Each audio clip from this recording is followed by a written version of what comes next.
जय सीता राम राम जय राजा राम राम राम जय सीता राम राम राम जय राजा राम राम राम जय सीता राम राम राम जय राजा राम राम राम जय सीता राम राम राम जय राजा राम राम राम जय सीता राम राम राम जय राजा राम राम राम जय सीता राम राम राम जय राजा राम राम राम जय सीता राम राम राम जय राजा राम राम राम जय सीता राम राम राम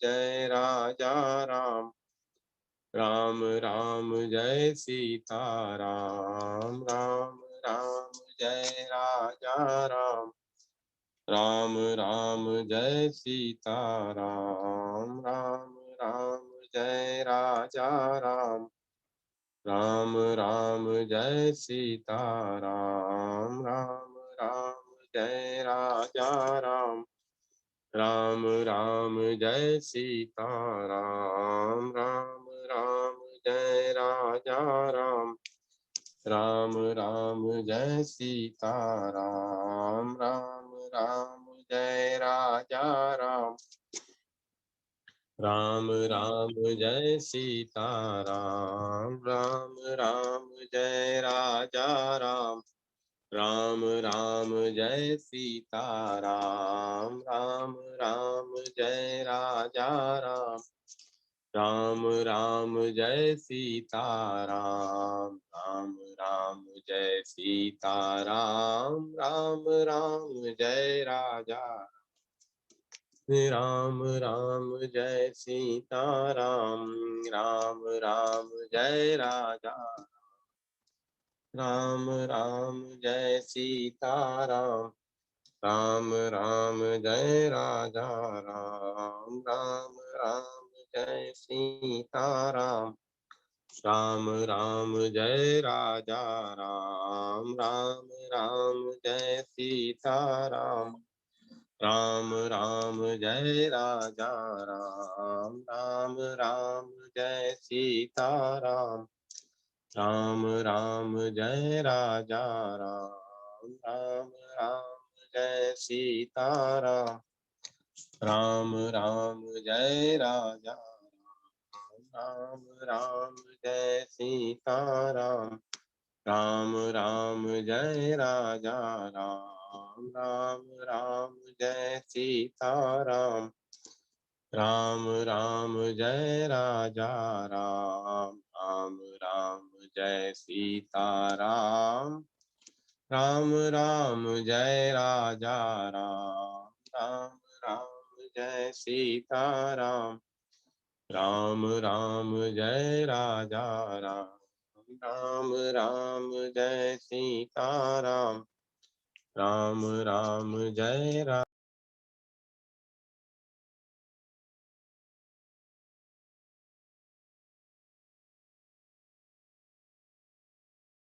गणपते नमः। ओम गम गणपते नमः। संक्षिप्त पद्म पुराण उत्तरखंड। मंदिर में पुराण की कथा कराने और सुपात्र को दान देने से होने वाली सदगति के विषय में एक आख्यान तथा गोपी चंदन के तिलक की महिमा। महादेव जी कहते हैं, नारद इस विषय में विज्ञ पुरुष एक प्राचीन इतिहास कहा करते हैं। यह इतिहास अत्यंत पुरातन, पुण्यदायक तथा सब पापों को हराने वाला तथा शुभ कारक है। देवर्षि ब्रह्मपुत्र सनत कुमार ने लोक पितामह ब्रह्मा जी को नमस्कार करके मुझे यह आख्यान सुनाया था। सनत कुमार जी बोले,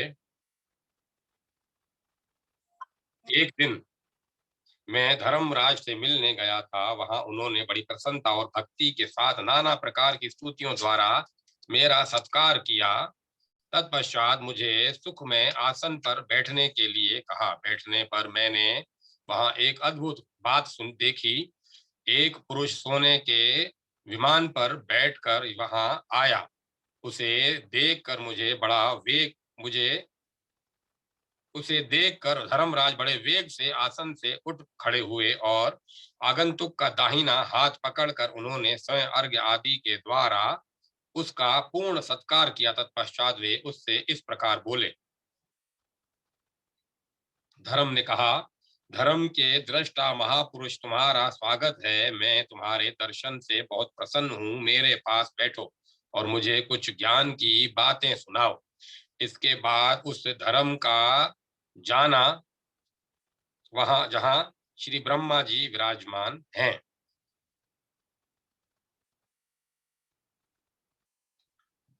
मेरे पास बैठो और मुझे कुछ ज्ञान की बातें सुनाओ। उसके बाद उस धाम में जाना जहां श्री ब्रह्मा जी विराजमान है। सनत कुमार जी कहते हैं, धर्मराज के इतना कहते ही एक दूसरा पुरुष उत्तम विमान पर बैठा हुआ वहां आ पहुंचा। धर्मराज ने विनीत भाव से उसका भी विमान पर ही पूजन किया और जिस प्रकार पहले आए हुए मनुष्य से सांत्वना पूर्वक वार्तालाप किया था, उसी प्रकार उस नवागंतुक के साथ भी किया। यह देखकर मुझे बड़ा विस्मय हुआ। मैंने धर्म से पूछा, इन्होंने कौन सा ऐसा कर्म किया है जिसके ऊपर आप अधिक संतुष्ट हुए हैं? इन दोनों के द्वारा ऐसा कौन सा कर्म बन गया है जिसका इतना उत्तम पुण्य है? आप सर्वज्ञ हैं, अतः बताइए किस कर्म के प्रभाव से इन्हें दिव्य फल की प्राप्ति हुई है। मेरी यह बात सुनकर धर्मराज ने कहा, इन इन दोनों का किया हुआ कर्म बताता हूँ, सुनो। पृथ्वी पर वेदिश वेदिश नाम का एक विख्यात नगर है। वहां धरापाल नाम से प्रसिद्ध एक राजा थे जिन्होंने भगवान विष्णु का मंदिर बनवाकर उसमें उनकी स्थापना की। उस नगर में जितने लोग रहते थे उन सबको उन्होंने भगवान का दर्शन करने के लिए आदेश दिया। गांव के भीतर बना हुआ श्री विष्णु का वह सुंदर मंदिर लोगों से ठसाठस भर गया। तब राजा ने पहले ब्राह्मण आदि के समुदाय का पूजन किया, फिर उन महाबुद्धिमान नरेश ने इतिहास पुराण के ज्ञाता एक श्रेष्ठ द्विज को, जो विद्या में भी श्रेष्ठ थे, वाचक बनाकर उनकी विशेष रूप से पूजा की। फिर क्रमशः गंध पुष्प आदि उपचारों से पुस्तक का भी पूजन करके राजा से वाचक ब्राह्मण से विनय पूर्वक कहा, द्विजश्रेष्ठ, मैंने जो यह भगवान विष्णु का मंदिर बनवाया है, इससे इसमें धर्म श्रवण करने की इच्छा से चार वर्णों का समुदाय एकत्रित हुआ है। अतः आप पुस्तक बांचिए। इस समय ये 100 स्वर्ण मुद्राएं उत्तम जीविका वृत्ति के रूप में ग्रहण कीजिए और 1 वर्ष तक प्रतिदिन कथा कीजिए। वर्ष समाप्त होने पर पुनः और धन दूंगा। मुनि श्रेष्ठ, इस प्रकार राजा के आदेश से वहां पुण्य में कथा वार्ता का क्रम चालू हो गया। वर्ष बीतते बीतते आयु क्षीण हो जाने के कारण राजा की मृत्यु हो गई। तब मैंने तथा भगवान विष्णु ने भी उनके लिए धूलोक से विमान भेजा था। ये जो तुम दूसरे ब्राह्मण आए थे, इन्होंने सत्संग के द्वारा उत्तम धर्म का श्रवण किया था। श्रवण करने से श्रद्धावश इनके हृदय में परमात्मा की भक्ति का उदय हुआ। मुनि श्रेष्ठ, फिर इन्होंने उन महात्मा वाचक की परिक्रमा की और उन्हें 1 मासा स्वर्ण दान दिया। सुपात्र को दान देने से उन्हें इस प्रकार के फल की प्राप्ति हुई है। उन्हें इस प्रकार यह कर्म जिसे इस इन दोनों ने किया था, मैंने कह सुनाया। महादेव जी कहते हैं, जो मनीषी पुरुष इस पुण्य प्रसंग का महात्म्य श्रवण की करते हैं, उनकी किसी जन्म में उनकी किसी जन्म में कभी दुर्गति नहीं होती। देवऋषि प्रवर, अब दूसरी बात सुनाता हूँ, सुनो। गोपी चंदन का महात्म्य जैसा मैंने देखा और सुना है, उसका वर्णन करता हूँ। ब्राह्मण, क्षत्रिय, वैश्य अथवा शूद्र कोई भी क्यों न हो, जो भगवान विष्णु का भक्त होकर उनके भजन में तत्पर रहकर अपने अंगों में गोपी चंदन लगाता है, वह गंगा जल से नहाए हुए की भांति सब दोषों से मुक्त हो जाता है। कल्याण की इच्छा रखने वाले वैष्णव ब्राह्मणों के लिए गोपी चंदन का तिलक धारण करना विशेष रूप से कर्तव्य है। ललाट में दंड के आकार का, वक्ष स्थल में कमल फल के सदृश, बाहुओं में मूल बाहुओं के मूल भाग में बांस के पत्ते के समान और अन्यत्र दीपक के तुल्य चंदन लगाना चाहिए। अथवा जैसी रुचि हो उसी के अनुसार भिन्न भिन्न अंगों में चंदन लगाएं। इसके लिए कोई खास नियम नहीं है। गोपी चंदन का तिलक धारण करने मात्र से ब्राह्मण से लेकर चांडाल तक सभी मनुष्य शुद्ध हो जाते हैं। जो वैष्णव ब्राह्मण भगवान विष्णु के ध्यान में तत्पर हो उसमें तथा विष्णु में भेद नहीं मानना चाहिए। वह इस लोक में श्री विष्णु का ही स्वरूप होता है। तुलसी के पत्र अथवा काष्ठ की बनी हुई माला धारण करने से ब्राह्मण निश्चय ही मुक्ति का भागी होता है। मृत्यु के समय भी जिसके ललाट पर गोपी चंदन का तिलक रहता है वह विमान पर आरूढ़ हो विष्णु के परम पद को प्राप्त होता है। नारद, कलयुग में जो नर श्रेष्ठ गोपी चंदन का तिलक धारण करते हैं उनकी कभी दुर्गति नहीं होती।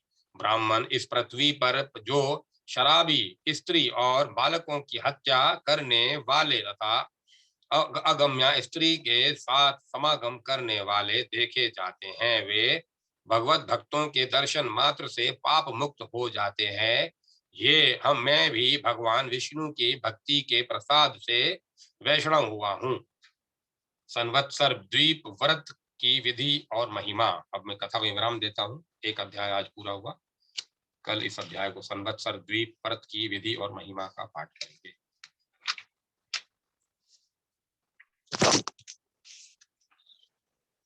श्री राम, श्री राम, श्री राम, श्री राम, श्री राम। जय श्री राम, जय श्री राम, जय श्री राम, जय जय श्री राम, जय श्री राम, जय जय श्री